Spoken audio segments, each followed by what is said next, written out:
Əsas məqsəd oruç tutmaqdan əsas məqsəd nədir qardaşlar? Əsas məqsəd Allaha qarşı təqvalı olmaq. İnsan Allah Subhanahu Taala'ya qarşı təqvalı olmasıdır. Və Allah Resulü sallallahu aleyhi ve sellem'in hədisində gəlir ki, Əs-savmu cünnə.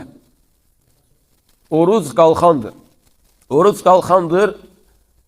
Yəni insanı həmin qulu oddan qoruyan bir qalxandır, günahlardan oddan qoruyan bir qalxandır, ta o vaxta qədər ki, onun sahibi onu günahlarla deşmədiksə, yəni onu yararsız hala salmadıqsa.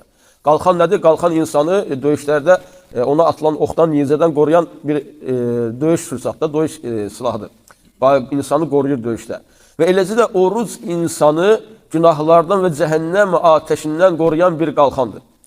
Ta o vaxta qədər ki, sahibi onu yararsız hala salmadıqdır. Yəni ki, qalxan yararsız olarsa, qalxanlıq qalmazsa, sənə atılan ox və yaxud da digər nizə sənə dəyəcək və səni həlak edəcək. Eləcə də insan orucun qorumasa, orucunda diqqətli olmasa,